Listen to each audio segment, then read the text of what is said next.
Hi అండి. Welcome to our channel. ఈ వీడియోలో మనం పచ్చి కొబ్బరి, టొమాటో చట్నీ ఎలా చేయాలో తెలుసుకుందాం. కావాల్సిన ఇంగ్రీడియెంట్స్ చూసేయండి. పచ్చడి కోసం కొత్తిమీర కొద్దిగా ఎక్కువ తీసుకుంటేనే బావుంటుంది. కొద్దిగా కరివేపాకు తీసుకోవాలి. పచ్చిమిర్చి అండి. కొబ్బరి క్వాంటిటీని బట్టి పచ్చిమిర్చి తీసుకోవాలి. 2 టమాటాలని సన్నగా ముక్కలుగా కట్ చేసుకొని పెట్టుకోవాలి. కొబ్బరిని కూడా ఇలా సన్నగా ముక్కలు చేసుకొని పెట్టుకోవాలండి. అలాగే కొద్దిగా నువ్వులు తీసుకోవాలి. స్టవ్ ఆన్ చేసుకొని పాన్ పెట్టుకోవాలండి.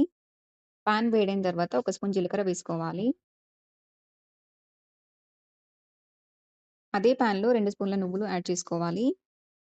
జీలకర్ర, నువ్వులు దోరగా వేగితే చాలండి. తీసుకొని పక్కన పెట్టేసుకోవాలి. అదే పాన్‌లో కొద్దిగా పల్లీలు వేసుకొని వేయించుకోవాలండి. ఇలా పల్లీలు, నువ్వులు యాడ్ చేసుకోవడం వల్ల పచ్చడి టేస్ట్ అనేది మరింత బాగా ఉంటుంది. ఇలా పల్లీలు దోరగా వేగితే చాలు తీసుకొని పక్కన పెట్టేసుకోవాలి. అదే పాన్‌లో కొద్దిగా ఆయిల్ వేసుకోవాలండి. ఆయిల్ వేడైన తర్వాత పచ్చడి కోసం తీసుకున్న పచ్చిమిర్చి వేసుకోవాలి. పచ్చిమిర్చి కొద్దిగా వేగిన తర్వాత కరివేపాకు వేసుకోవాలి. కరివేపాకు ఆరోగ్యానికి ఎంతో మంచిది కదండీ! అయినా కూరలో వేస్తే మనం అటు ఇటు తీసి పడేస్తూ ఉంటాము. ఇలా పచ్చళ్ళలో వేసుకుంటే తినేసేయొచ్చు. కొబ్బరి కూడా వేసుకొని వేయించుకోవాలి. కొబ్బరి, పచ్చిమిర్చి వేగిన తర్వాత టమాటా ముక్కలను వేసుకోవాలి. ఇలా మధ్య మధ్యలో కలుపుకుంటూ బాగా వేగే వరకు వేయించుకోవాలండి. కొబ్బరి, టమాటాలు కొద్దిగా ఉడకడానికి టైం పడుతుంది కదండీ! కొంచెం ఎక్కువ సేపు వేయించుకుంటేనే బావుంటుంది. ఇలా కొంచెం వేగిన తర్వాత కొద్దిగా చింతపండు వేసుకోవాలి.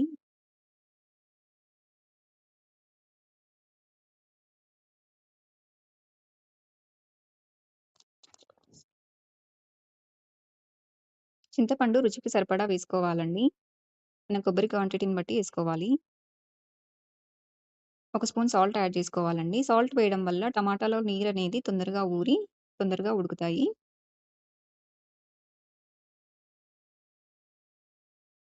ఇలా కొబ్బరి ముక్కలు, పచ్చిమిర్చి, టమాటాలు వేగిన తర్వాత అందులోకి కొత్తిమీర వేసుకోవాలి.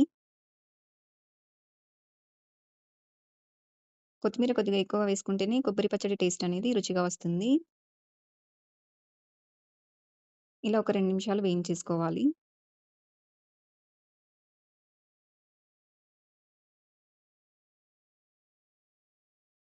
ఇలా వేయించుకున్న వాటిని తీసుకొని పక్కన పెట్టేసుకొని చల్లార్చుకోవాలి.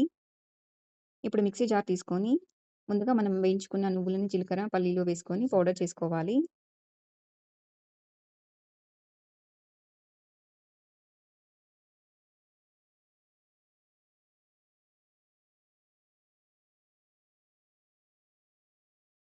కొద్దిగా ధనియాల పొడి వేసుకోవచ్చండి. ఆప్షనల్ అది.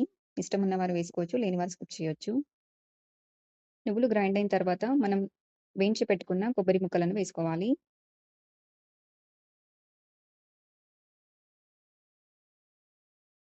ఇలా ఫైన్‌గా గ్రైండ్ చేసుకొని పెట్టుకోవాలండి. ఇప్పుడు తాలింపు కోసం కడాయి పెట్టుకోవాలి. పాన్ వేడైన తర్వాత తాలింపుకి ఆయిల్ వేసుకోవాలండి. ఆయిల్ వేడైన తర్వాత కొద్దిగా జీలకర్ర, కొద్దిగా ఆవాలు,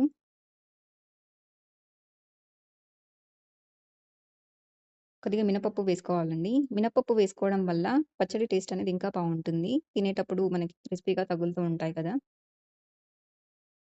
2 ఎండుమిర్చి వేసుకోవాలి.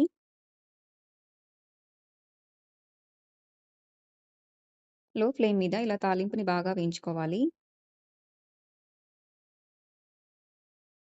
తాలింపులో కొద్దిగా కరివేపాకు యాడ్ చేసుకోవాలి. ఒక స్పూన్ పసుపు వేసుకోవాలండి. మనం ముందే కొద్దిగా ఉప్పు వేసుకున్నాం కదండీ! ఇలా తాలింపులో ఉప్పు వేసుకుంటే నూనెకి బాగా పట్టి పచ్చడి అనేది రుచి ఇంకా బాగా వస్తుంది. ఇలా గ్రైండ్ చేసుకున్న పచ్చడిని అందులో వేసుకోవాలి తాలింపులో. ఇప్పుడు తాలింపు, పచ్చడి కలిసిపోయే వరకు బాగా కలుపుకోవాలి. ఇలా ఒక 2 నిమిషాలు వేయించుకొని పక్కన పెట్టేసుకుంటే ఎంతో రుచికరమైన పచ్చి కొబ్బరి, టమాటా చట్నీ రెడీ అండి. ఈ వీడియో మీకు నచ్చినట్లయితే మీరు కూడా ట్రై చేయండి. సబ్స్క్రైబ్ చేయండి. Thank you.